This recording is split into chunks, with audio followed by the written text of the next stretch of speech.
Live. Hi, guys. Hi, Bryan. What's up, Lucas? Hi, Dustin. What's going on? How are you doing? Good. I'm excited. We're just going to make fun of Dustin for the next 45 minutes. Yeah, I'm so looking if you forward want to to see that, just stay tuned. Yeah. People are going to really want to come on this. Yeah, absolutely. Yeah.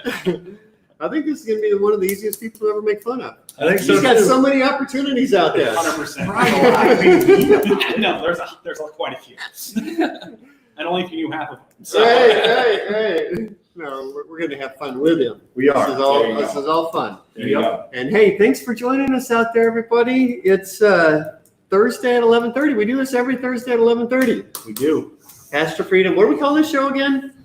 The PodTube, right? Like a podcast. Gates on just YouTube? said live show. I kind of like that. Live show. Okay. Do you like the live show? I'm okay with it. Let's call It's it. catchy. Yeah, I think we're still working on it. We'll come up with a name. To summarize, like Luke does, yeah. It might be different next week. Yeah. All right. So Lucas Walls over on that side, Sam Prim, Bryan Schroeder, and Dustin Hoog's with us today. How are you doing, guys? We are doing good. Good. Thanks for joining the show. It's going to be thanks for having fun. me. We kind of got like a celebrity almost for the first time in the show, so that's good. You see, he has probably the biggest following of anybody Not we on have. TikTok. Yeah, that's true. Not on TikTok. All TikTok aside. Yeah. I don't know anything about TikTok. I don't even know what it is.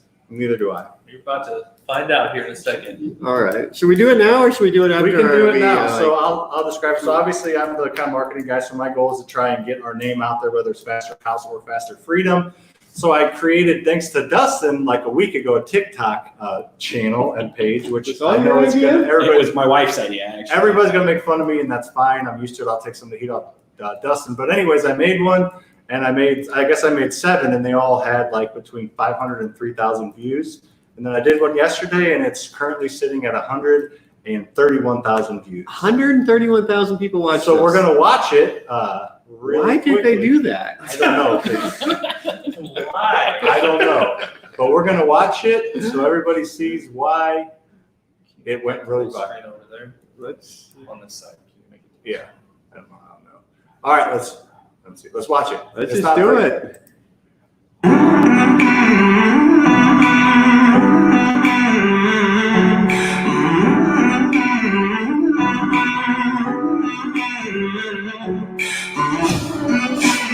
So that's it. That's pretty much what Dustin's doing too. Absolutely. And teaching other people to do. Yeah, Dustin is doing the same thing. He's crushing. So we can get into that. All right. Cool. So let's just talk a little bit about what we do here. So, and first of all, thanks for joining us.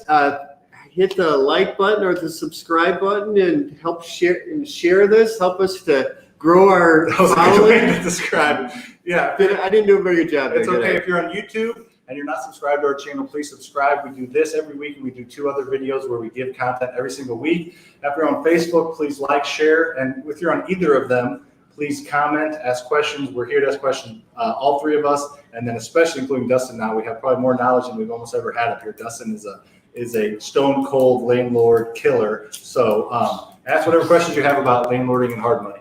Fill up that chat box. Yeah. Any questions on real estate investing? That's awesome. So, should we talk about market activity this week? We can, yeah. Leads are down a little bit. I think we had 12 last week and 10 this week. Our goal is 20, so we're down a little bit. Buys are still holding pretty steady. It just seems to be people aren't calling, the phones aren't ringing. We're still sending the same amount of mail. We're still ranking very well on SEO, and just leads aren't coming. So we're Middle of doing- summer, people are. I don't know if people are on vacation this year or not, but people are just out and are. about, I think, and happy that things. I know there's a second wave, whatever going on, but in general, there's hopefully light at the end of the tunnel. So whatever it is, leads are down a little bit, but buys are holding steady. Yeah, but overall, the real estate market's crazy right now, crazy hot. So I think our traditional brokerage, Magnolia, had a record month last year. They sold $8 million worth of properties, which is awesome. And our flipping business had a record month last month as well. So we're pumped and we're ready to have a good July. Yeah, and it seems like the real estate market is still, if you got a nice house, it's priced right, it's going to get multiple offers first weekend it's on the market. Yeah, absolutely. For sure. Crazy. And same with rentals. If you got rentals right now, there are a ton of tenants looking right now. It seems like this is, don't know, about the easiest time that I can ever remember to find good quality tenants. Which kind of boosts our rent that we're asking them too. I feel like rents are higher than ever as well too. Yeah, we're at 99% occupancy. We got one vacancy, so I know you're pretty good. What about you? How's your? I'm 100% occupied and I have 2 in rehab stage. So. Okay. Very nice. Nice. Good stuff. All right, so let's jump into it. Dustin, how long have you been in the real estate biz? So I've been a real estate agent for a little over 6 years. I have been an investor for almost 3 years. Full-time investor, 2 years. Yeah. Yeah. So did you get into real estate to become an investor, or Nope. No, actually, and if we really back it up, so I did mortgages, just like most people in St. Louis did. Really? Yeah, a ton of people did mortgages in the refi boom right after the recession. I got into it. I got into mortgages actually in February of 2009. Great time. Companies were exploding. Literally, we were kicked out of offices and stuff you like got that. into the business at that time? Yeah, Wow. so did mortgages for a while, then left that, did some advertising, and always had a passion for real estate. So one night, honestly, about 2 a.m., maybe after a drink or two, I was on Google, something typing in about being a real estate agent. A simulator came up from a local brokerage that said, would you make a good real estate agent? So I took the test, and they said I'd be a good real estate agent. So you went for it. So I went for it, yeah. I've never heard anybody get it that way before. Yeah, so that's cool. As a kid, you know, my parents were divorced early on, and we didn't have a lot of money. So my dad and I would constantly go to open houses. Like I remember that as an early kid, and I always just liked it. Yeah. So I like saving money doing that. Nice. So yeah, that's kind Do of something that you enjoy, and yeah. I've always been a believer in that. Yeah, Do what you enjoy. Do what you're 100%. passionate about. And the rest will take care of itself. It always does. Yep. Yeah. So you mortgages for a little while, real estate agent for several years. Yep. Then you got into investing about 3 years ago. Yep. August of 17. How many doors do you have right now? Right now, between two portfolios, we have about 30 rental doors. 30 rental doors in 3 years. That's a Yeah, lot. good. So between all up here, we're close to 300 now with everybody up here. That's a lot of rental doors. Yeah. It's fascinating. Yeah. It's really good. 30 in 3 years. That's really good. Yeah. How did the progression go? Did you do 10 a year, or did you start off slower and you're speeding up? It actually went August of 17. I brought home a book called Hold, H-O-L-D, for my wife to read. She read 9 pages of it and said, let's do it. Still, we've never cracked open the book since then. So we've got to 9 pages. You only read the first 9 pages too? Yeah, I don't even think I read the first 9 pages. Well, it worked. Yeah. It was my book. Must have been a good one. She took it in through osmosis. Yeah. Right. So we bought our first one traditionally. Again, I was an agent off the MLS. It was a short sale in Florissant. Just put 20% Put down? 20% down. Yeah, Yeah. I thought, all right, this is great. Had to do a little bit of work to it that we didn't expect to have to do. Yeah. Put a rinse in it. I'm like, this is awesome, but now what? Because I don't have a lot of 20%. Right. Still own that house? Nope, we sold it to the tenant, actually, a year after they moved in, and did really, really well off that. Good. But from August till about November of 17, we actually moved to Newtown, where the office is here. I met Bryan at Marcella's, the market here, and you invited me to Buyers Club. Yep. And I always come from the belief that if you hang around with people you want to be like, I knew I wanted to be an investor. I didn't know how to be an investor. So I was like, why not just hang out with them? Yeah. Went to the first meeting. It was a drug to me, the investing drug? world. Yes. I wanted more. I fiended it. Met you and another coach that you had at that time. We went to his office. We signed up and bought a house that night. And he explained the BRRRR method to me. So Which house did you buy that night? that was 44 Blakemore in Pine Lawn. Do you still own I that still own that one. There you Yes. Yes. I've seen it 3 times. Too many. Yeah, exactly. But so that was our second one in December. So let's say 18. I think 18. I did 12 more, and then I also kind of started another portfolio with a partner as well. And then the progression there, I've lost count. Yeah. Because we flipped a lot. I've wholesaled some, and just keep on buying. I closed on 2 more this month, actually. Okay, good. So you got a lot of things going on. So let's kind of break that down a little bit. So you bought the one house, put 20% down. It was a short sale. Sounds like you did well on it. Yep. That kind of got you started. And then you kind of learned about the BRRRR method, and you sped up since. Yep. And you've done some flips on the side. Yep. Awesome. Yep, absolutely. Do you want to? I don't know. I feel like most everybody knows the BRRRR method, but should we talk about that at all, or Yeah. what was the thing that helped you to really change your mindset and really be able to start growing faster? Well, I mean, I think my mindset as an investor was always there. I mean, or the entrepreneurial mindset started probably when I was 23. My aunt and uncle from California bought me the book Rich Dad Poor Dad. I read all of that. By the way. Oh, that one, there you go. Several You have read the times. book. Yeah, several times. That was better than Hold, huh? Yeah, a lot better. Or maybe Hold's just better than the first 9 pages. So got into that. I actually opened a bar when I was 23. Don't do that. It's not the way to build wealth by any means. And then, so I think I always had the mindset of let's be a risk taker and let's go through this. And then the BRRRR way is an unconventional way of using other people's money up front, buying at a discount, Not very refinancing risky, out. though. You're a risk taker, but the BRRRR is not very risky if you do it right. If you do it right. If If you do it right. I agree That's with the that. Yeah.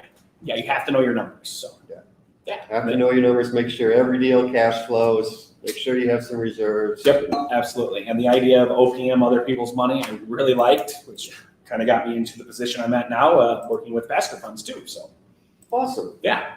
Awesome. Well, They can't see that yet. We'll show them. Gotcha. All right. They see what's right there. Gotcha. Fair enough. Thanks. so how do you find most of your deals these days? So several different ways. I've bought a ton from wholesalers. I've went direct marketing. What's up, BJ? Even from the MLS. I bought several from the MLS. I've bought several from the neighbors of the rehabs I've been currently doing. Oh, that's an interesting So one. we put out signs in the rehabs we're doing, and What's the sign say? we buy houses. So just a house that you're rehabbing, you just put a sign out in the front yard that just says Yep. we buy houses and has your phone number on it? Yep, exactly. And this year I've probably done 4 of those. Wow. Yeah, where I've either kept them as rental or just flipped them or wholesaled them. That's a nice little tip. Yeah. I think a lot of people forget that one. Yeah. It's just it's so easy to do. And the city can't take them down. Yeah. Because it's in your neighborhood, and it's obviously a neighborhood where you like to buy, so that's good. Yeah, So exactly. it makes a ton of sense. And it's free. It's Well, free. free. Or well, practically. 25 cents a sign or something like that. Pretty close to free. You also got like we buy houses on the back of your truck or something like I do. So yeah. So last year I started STL Sold Fast as the LLC, and I put that decal on my truck along with my real estate agent logo that has my name and the big bald guy. So How many calls or leads or deals have you done from that? I don't think I've gotten any leads from there. I've got one person that was mad at me on 270 that called. And You're driving. that's what they say. Yeah. I had someone at the hardware store tell me to stop mailing him. That's Because not you it. saw the sign on your truck? Yes, Were you mailing him? I was not. Okay. Yes, sir. Yeah, was definitely not mailing him. But he walked over to my car and well, what's happening here? That's so funny. Yeah. So from your experience anyway, this is just one person's experience. Yep. The sign on your truck is not doing very well, No. but put a sign in a vacant property, it does really well. Exactly. It's so weird. Yeah, we do signs in the front yard of all of our rehabs, but we really just started that back up about 6 months ago and haven't bought anything yet. So I'm looking forward to those 4 houses. Yeah, absolutely. Yeah. So you mentioned you've done some flips. Yeah. So how many flips have you done? What works for you? What do you like about it? What do you not like about it? So probably in the last 12 months, between myself and my wife, or a partner and I, we've probably done about 15 rehab flips. That's a lot. Yeah. Yeah, we jump in really head first and Yes. not worried about the net. So we've done that. I'm not a fan of rehabbing, honestly. I'm not a detailed oriented guy, and when somebody's asking me, well, what bush do I put in the front yard? I don't care. Yeah. I don't know if there was a bush there in the beginning. So, and rehabs take a little bit more particulars to them and a little bit more detail. Yeah. So I'm not a huge fan of that. Of course, when the money's good Yeah. on it. So that's always nice. I think my wife likes that part more. I like to hoard houses and just keep them. Yeah. And they'll pay me over time. So yeah. I'm kind of a hoarder too. Yeah. Yeah. It's a lot more fun, I feel like. If you're a cash producing asset hoarder, that's a good hoarder to be. Yeah. Yeah. Unlike some of the hoarders. Yeah. Yes. I know that some of the people that follow your Facebook, you're real transparent on what's working and what's not working. Yep. You kind of talk a lot about the house from hell that you worked Yes. on. How long did that one take? That took right at 7 months. 7 months. It's really not that bad for a house from No, hell. it was a We're lot getting ready to better sell than a house from hell that took us 2 years. Yeah. So, And don't ask us if we're making any money on it. yeah, I lost money. So it could have been worse. I lost $2,500 on the whole deal. Okay. Well, Yeah. how much was your rehab on that house? My rehab was $107,000. And how much did you buy the house for? 91. That's just like, to me, a telltale sign that something's not right. If you're putting in more than what you paid for. Yes. But that's a huge rehab, man. It So was. First of all, congratulations getting that to the finish line and getting it going. Yeah, you really persevered on that one. Yeah. That was really impressive how you persevered on that one. And I think it's good for everybody to hear that not everyone works out great. Yeah, You know, not at you've done, I don't, you said you did like 15 flips or Mhm. something like that. Have you lost money on any other one, or is that that's the only one you lost We broke money on? even once or twice, but the other ones we've made. So we are definitely in the black, doing very well if you count them all up. Yeah, Which is a volume game in my opinion. it is a volume game. Yeah, that's one way to look at it. So good stuff. Apparently, I didn't get the memo, guys, to wear black today. Appreciate that. Making me be the only one who sticks out. What were you thinking? Should I answer your phone? Dang it. I was on TikTok making TikTok videos. Sorry. Right. Yeah. I'm making TikTok, guys. Sorry. All right, so you've talked about your flips that you've Yep. done, but it sounds like you're more passionate about rentals. So Yes. let's talk about that for a sec. Do you manage your own rentals now? I do manage 97% of them. I do not manage the one and find one. And there's 2 doors we have in the city that I don't manage, and 1 door in Glasgow Village that I don't manage. Do you just have random property managers for Nope, those? Or same guy. Same guy does all those? Yeah, he prefers to manage or he's really good at managing C-D neighborhoods. Okay. I'm not. So I decide not to do those. Know your strength. Yeah, exactly. But everything else we manage. That's interesting. I don't know that I've ever met somebody that is really good at managing the C-D property. That's what he likes. I mean, he has a network of tenants constantly looking through like different shelters and things like that, different programs that he works with. So he's not even advertising it to lease it out. He has a network of people. Yeah. That's awesome. Yeah. Yeah. So it really works out. So you have some lower end stuff, C Yep. minus, we'll call it C minus, Yep. all the way up to, do you got any A's or B's, or what do you do? I have an A right down the street in Newtown that we used to live in. Yeah. So we rent that out, and then the rest of them are going to be, I'm going to say B minus to C neighborhoods, Okay. Florissants, Hazelwoods, Yeah. Spanish Lake, that kind of thing. Okay. Yeah. Do you have a minimum dollar amount you want to make on a flip when you run your numbers, or is it?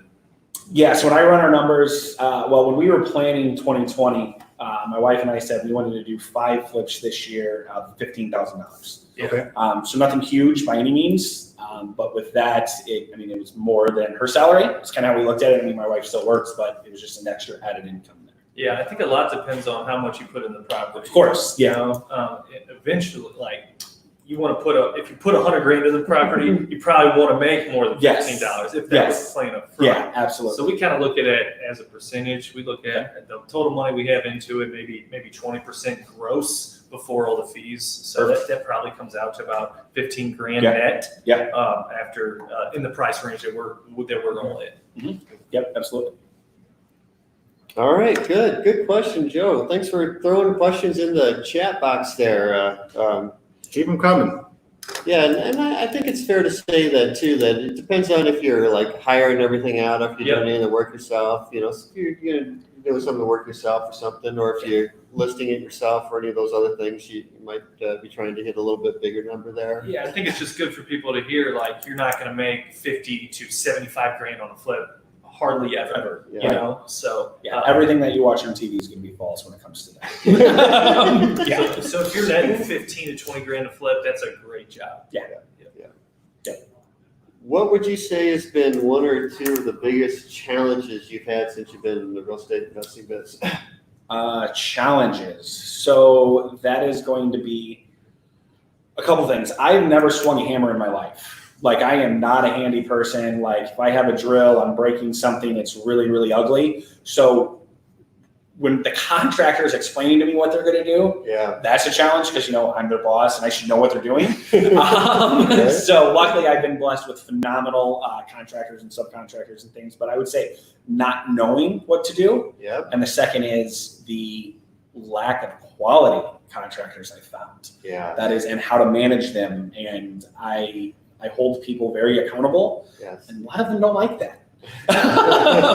So, I think those would be the two challenges. I think that's a great point, because a lot of the questions we get from people who are getting started or haven't got started yet is, I'm not handy, is that okay? And that's okay. You're not handy, and you own, multi-million-dollar rental portfolio, and just got the trial and error with the contractors and all that everyone goes through. We've been through it, and there's still a growing contractor list, but it's good to know. And I was telling them that you don't have to know how to swing a hammer to own a rental portfolio or to rehab or anything like that. It's not, obviously it's nice, but it's not necessary 100%. How do you, I think this is a great thing to talk a little bit more about. How did you overcome not knowing how to rehab houses and figure it out? Was there? So there's two things that probably really, really helped me on. Let's say three. One, I'm not afraid to fail. So that's good. I'm not. I know my weaknesses, and I believe in coaching, and I believe in hiring people who've been where I want to be. So I hired a coach in the very, very beginning. Three, not a lot of other people can do, because I'm very blessed, because my stepdad's my full-time contractor and my head contractor. So I knew worst case scenario, I didn't have to pay him. It took me a minute to pay him. He was going to be a little bit more okay. So my first project, he started with us, and that was like 2 years ago. And so that helped.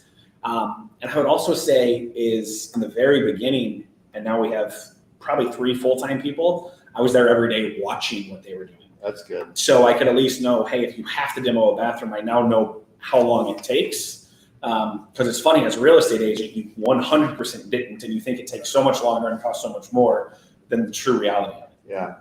That's good. I think that's a good tip. Good stuff. Yeah, it's very good. I didn't know what I was doing either, and it's really, another way to say that is experience. You're going to have to do several before you know what your contractors are talking about. That sounds scary. But maybe they'll try to take advantage of it. It might happen, but like you said, just can't be afraid to fail and go for it. You're going to learn. People that are most successful have failed a lot. Absolutely. You got to fail forward, right? All right. What do you feel like is the biggest obstacle? Well, let me just ask you, where are you trying to go? What is your next thing for you, or what's your ultimate goal in the real estate gig here? So definitely financial freedom, right? I mean, the rentals and the passive income. At the end of, we set our goal when we started buying rental properties at the end of 2020, we'd have a certain amount of cash flow. We will have that. So that's our first step. I've recently taken on the opportunity with FasterFunds lending, so I want to grow that too. That's very important to me now since I've taken that role. From there, just keep on growing the rental portfolio to have passive income. I'm also growing a portfolio for my son, who's 3.5, and I just had a daughter last week. So we'll start growing her portfolio as well when she turns 3. And then from there, making sure everyone else knows what real estate can do for them. Is that there you go. Yeah. Sam's going to bring up your daughter and your son, Brody. Yep, that is correct. So that is Brody, my 3.5-year-old, and my daughter, Rhea, who was born last Thursday. So week old. That's awful. Big and mature for like, what, a week old? She takes after mother. No, she was like 4 days old. She was very mature, Brian. Yeah, Brian, tell how mature the baby is. She's a Hoog. She's going to be mature, right? So how's Brody taking on to the big brother role? So he loves it. I still don't know if he knows what it's going to entail throughout going forward, but he absolutely right now loves it. I'm ready for like the newness to wear off, so he wants to stop holding her. And he's like, baby sister, let's go downstairs. I'll carry you. That's not. Just sit on the couch. Exactly. Yeah. So it's awesome. That is exciting. Well, congrats. Here's a good question from our boy Brooks. What's up, Brooks? Brooks just went to our boot camp last week, and he just joined our master coaching group. So Brooks is about to buy a ton of rentals. Andy was at a walkthrough with you yesterday. Was Bryan there? Yeah, Yes, he was. Mr. Bryan. Yep. So he is going to make a big splash in real estate here in St. Louis. But his question for you is, he's handsome fellows. I think he's talking to this side of the table on that side of it. But what areas are you targeting for rentals right now, Dustin? What is your buy box? Because we talked about a buy box this weekend. Yeah. So I want to be 30 minutes from here, from St. Charles. Not necessarily for me, but for my contractors. I think that's a big thing because they're driving back and forth and things like that.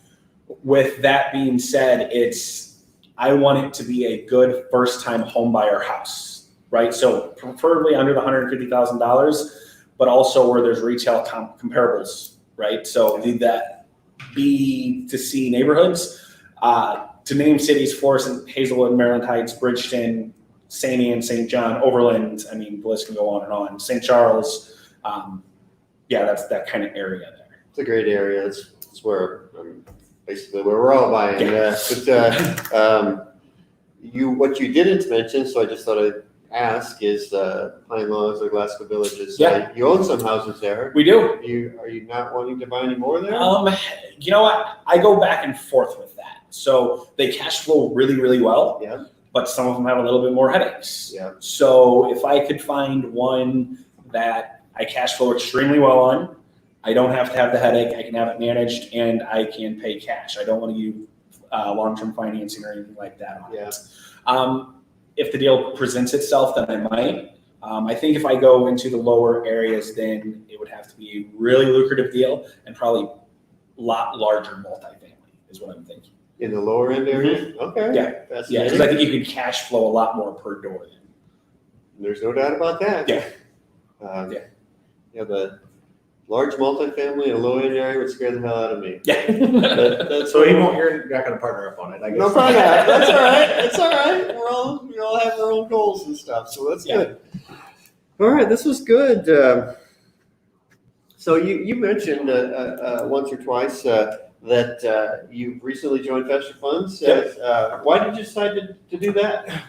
So a few different reasons there too. So maybe I should explain real quick for anybody that doesn't know. FasterFunds Lending is a hard money lending business that we have here. Yep. And you are our loan officer, the face of the business, honestly, the one that's going to be out there growing the business and meeting with all the new borrowers and existing borrowers and so forth. So why did you decide to take that opportunity? So I did not realize until I got here that I was actually the number one borrower for the last 12 months. So I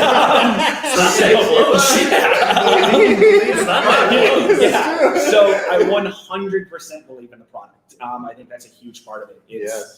I also said before that I know if I want to be a certain way or have the same attributes, I need to hang around with those people. So why not start working with those people? And that was going to be a big reason. Also, what hard money can do while you're building a rental portfolio and being able to leverage other people's money was huge. And there's not enough information and not enough education about what you can do with that. Yeah. So I think it's something I say a mission in life is to help other people live the life that they want to live, that they probably don't know they can. And I think real estate's the easiest way to do that. And I think hard money makes it even easier. Yeah. Mm-hmm. So making sure people know that and have that story out there. That's a great story. So what I heard you say is basically you want to help other people that have the same dream that you have and you're living. Yeah. You want to help them to be able to live their dream by giving them access to funds to buy deals. Yeah, I couldn't agree more with that. I mean, and it's also, if I was going to be, hey, I want to work for hard money, I want to work for the best. And when you talk about believing in the product, so St. Louis is a small area and there is competition, but no one holds a candle to the service that the company, I'm going to say myself now, provides, but the company in general. It's also an extra set of eyes on your deals, which has saved me in the past, where the team walks through and says, "Have you thought about this?" Yeah, saved me too. Have you thought about this? Or I don't agree with that. We have, I don't want to say butted heads, but disagreed on numbers. And I'm not a guy that likes to say I'm wrong yet. I've been wrong a couple times where the team was right. So I always joke now, my wife doesn't walk any of the houses we buy anymore because the FasterFunds team has her back, is what she says. She's like, well, if they approve it, it should be fine. So she doesn't trust you, but she Yeah, basically. Them combined. Yeah. Yeah, that's one huge perk of FasterFunds, and another one I would say, asset-based lenders. So you guys are going to lend off the deal. Yeah. And then also, if the deal makes sense, you'll lend up to 100% of the purchase price, right? Yeah, 100%. And that's where, I talked in the beginning is I ran out of 20% down to put on properties. Everybody does. No one has enough to do 20% down on Right. everything if they're wanting to grow aggressively. Yeah, so that's why I fell in love with the burst strategy and hard money. And here's the thing, I hate the term hard money because it's not hard. Yeah. There's nothing hard about it. It should be easy money. And hard money has this bad perception around it that Tony Soprano's lending the money, and that's not the case. It's this level. Tony guy. Soprano right here. Right. I need to watch the show. I hear about it all the time. I've never seen the show. Yeah, so hard money is not coming from the mafia. It's not coming from the mob. It's an asset-based lender, which I've done mortgages, and obviously they weren't asset-based, and most of the time it wasn't common sense-based either. Yeah. So this is common sense lending. Yeah. No, that's a good way to put it. It is common sense lending. Yeah, and I think in order to grow, if somebody wants to do more than a couple houses a year, they need to have funding sources that's not their own money. You can use private money, you can use hard money, you can use lines of credit, but the goal, I think, is to have as many of those funding sources as you can, so money's not the reason you can't buy a deal, because deals are hard to come across. Yeah. So if you come across a good one, you don't want money to be the reason. Lucas and I have our own money, we have private money, but we still use FasterFunds quite often if it makes sense on the deal, if we can get in and out. So I think it's important to note that FasterFunds and any hard money lending can be just a great tool, the hammer in your toolbox that Dustin doesn't know how to use, but he does know how to use hard money lending. Absolutely, yes. In all types of real estate investments, but especially the burst strategy. Yes. It works so well with the burst strategy and buying houses for no money out of pocket and be able to recoup all that on refinance. You guys just make it so easy. Yeah. It's perfect. Yeah, it's pretty exciting. I mean, it's what it's done for my family and I. I mean, it's changed the trajectory of my life. It's changed the trajectory of my children's life. Potentially their children's life. Yeah. That's one I look at. With the burst strategy and growing rentals through hard money and whatever your other sources are, you can create like generational wealth. It's tough to do in anything else unless you get lucky on the stock or something. Yep. So Exactly. Love it. Love real estate. Joe had a great question. Do we buy houses from auctions? I'll let you go first, and then I guess Bryan, you can probably round out the rest of that. Yeah, so I have bought online auction properties Like several Hubzu times. or auction? Hubzu, Okay. Hudson and Marshall, Williams and Williams, Yeah. auction.com. A priority that I have, again, because I use hard money and FasterFunds, we have to be able to walk the house. And a lot of times auction companies, sometimes they're still occupied where you can't get in. So that was always been a priority. I have to be able to walk the house. Yeah, and we've bought from several different. There's so many different auction things out there. One thing I think a lot of people think of when they, at least I do, because we used to do it a lot, is we buy at the courthouse steps. So buying foreclosures at the courthouse steps. Right. That's an auction. Yeah. And we've done that off and on over the years. We're not really doing it right now because mainly because we can't find any good deals there. And also, I guess I don't think there's a lot going on because the courts have been shut down here for a little bit. So we haven't been buying at the courthouse steps lately, but over the years, like I think it was 2018, we bought a lot. About 30 in Yeah. 2018. Yeah. And not a lot in 2019. It's just drying up too. There's just not a lot of foreclosure activity out there. Yeah. Not as much, yep. But it'll come back at some Yeah. point. It will. I'm sure it'll come back at some point. Good question. Yeah. Throw any other questions you got out there. Throw them in the chat box. We want to answer some questions. Absolutely. Love answering questions. Love Talking being about able real to. estate. You got any good stories? Anything crazy happened to you in your career here? I have several. We're only been doing this for 3 years. I have several. Well, the house from hell, that's a whole meeting. But we were flipping a house with a partner in St. Peter's. There's 2 crazy stories in St. Charles. However, I'm just going to tell this one. So we bought the property. We changed the locks. Me and the partner go over there, change the locks. While we're there, this guy just walks up from the basement. just moseys on up. And we had been in the basement before, and I would, at minimum, 250 Bud Ice cans surrounded his mattress. Right? I didn't even know they made Bud Ice anymore, right? That's an aggressive beer. So this guy just walks on up, and he's like, "Hey, So of course I'm like, hey, I was like, hey, we bought the house. You shouldn't be here. He's like, oh man, I gotta call Joe. So I told him, I'm like, I'm gonna be honest, man. I don't know who Joe is, but you got about 15 minutes to get out. Yeah. And he's like, oh. So he walks back downstairs. He leaves. So we do whatever we are doing. The locks have been changed. That's the key to this story. The locks have been changed. Put a lockbox on it. We leave. My contractors, I don't know if your contractors do, but they like going through junk. Oh, yeah. So I sent one of them over there to say, take whatever you want before the dumpsters get there, and they love it. Well, he called and he's like, there's people here taking stuff out of your house. I'm like, well, that's not great. So stuff okay, like cabinets and yeah, well, these people weren't supposed to be there. I knew that. Right. So I was like, great. So I'm on my way. So I call St. Peter's Police Department. It's like a Tuesday at noon, so they have nothing going on. So they're loving all this action. So like 7 of them show up, and like they get there before I do. They make me park down the street and everything. Finally, they bring me up there and they're like, hey, they still are supposed to have access to the house still. And I'm like, well, no, that's not true. And they said, well, they still own it. I'm like, no, here's our closing paperwork and all that stuff. And I was like, we were just here changing the locks. They're like, wait, you changed the locks? I'm like, yeah, we changed the locks. They're like, oh, well, follow us. So we go in there and they start talking to the woman because it was like 4 people.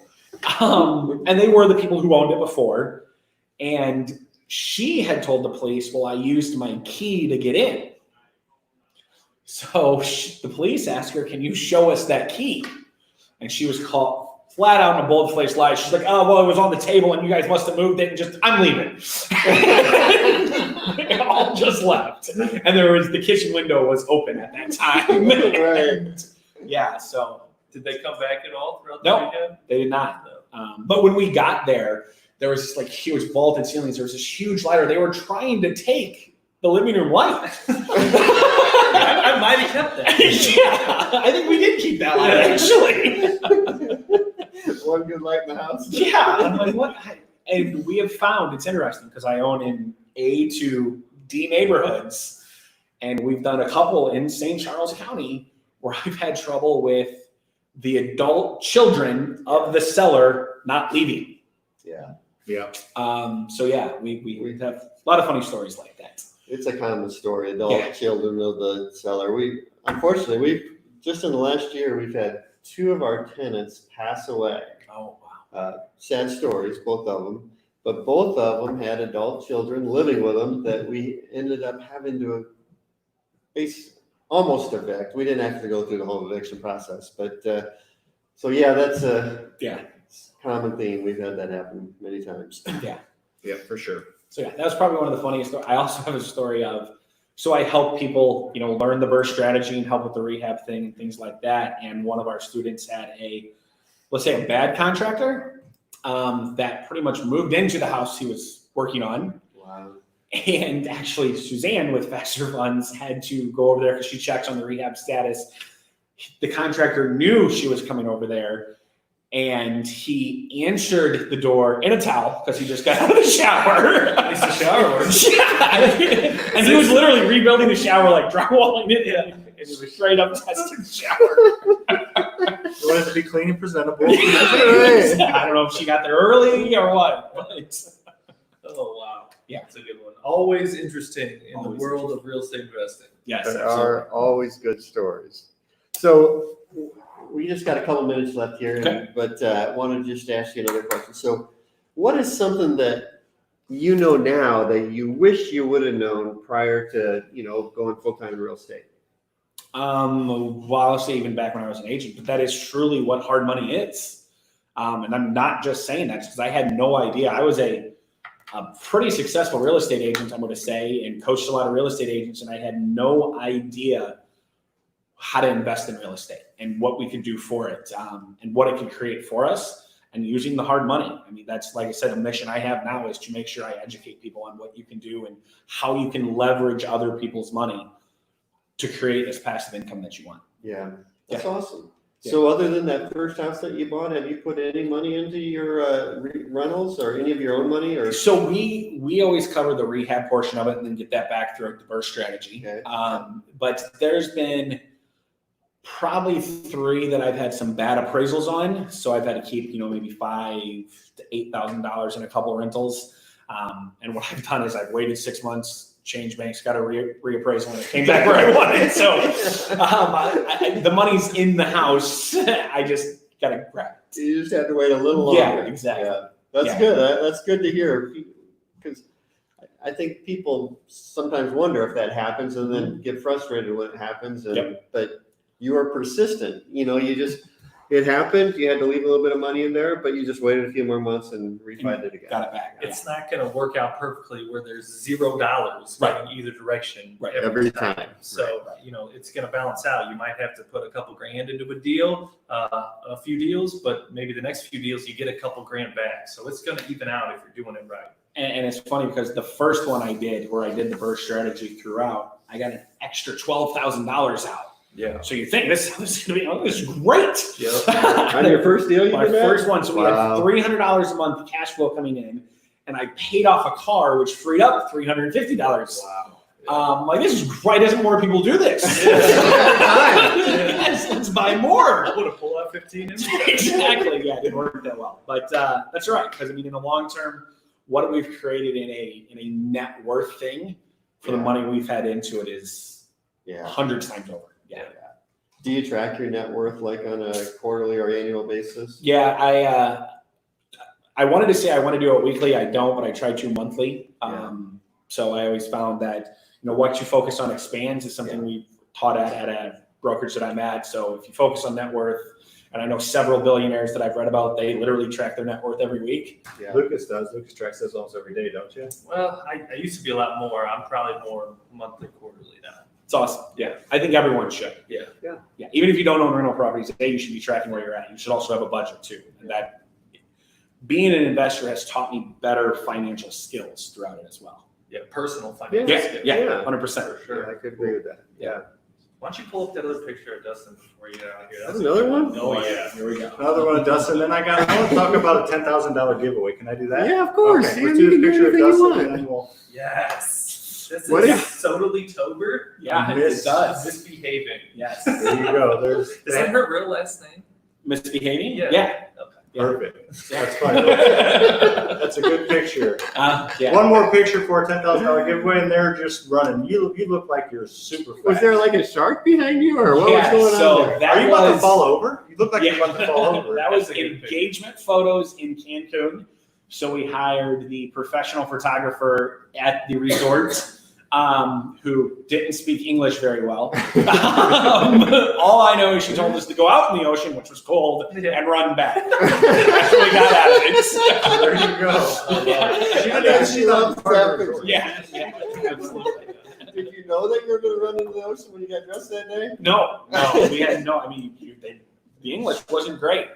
So that's funny. Yeah. We got a good question for you, but I'm going to tell you about the $10,000 giveaway really quick. So if you are on our YouTube channel, great. If you're on Facebook, you need to subscribe to our YouTube channel at FasterFreedom, because we are taking everybody from now until the end of the year. Every comment you put on one of our videos, your name goes into a virtual hat. And at the first of next year, we're going to draw a name out of the hat. And whoever we draw is going to come to the office, and myself, Lucas, and Bryan are going to spend all day with them. You can talk about landlording, rehabbing. You can talk to our property management company. You can talk to Dustin about hard money. So anything you want, we're going to focus our entire collective efforts, an entire day, to help you become a better real estate investor. So I thought on them. Just on you, just from commenting on our video. So comment on every video that comes out to up your chances. I would think that if somebody wanted to do that, we would charge $10,000 to do that. For, so it's a free giveaway. So it's a real giveaway we're going to do. We'll record videos on it. We'll put them out there. So comment and subscribe on our YouTube if you have not. But George has a great question for Dustin. Christopher has one first too.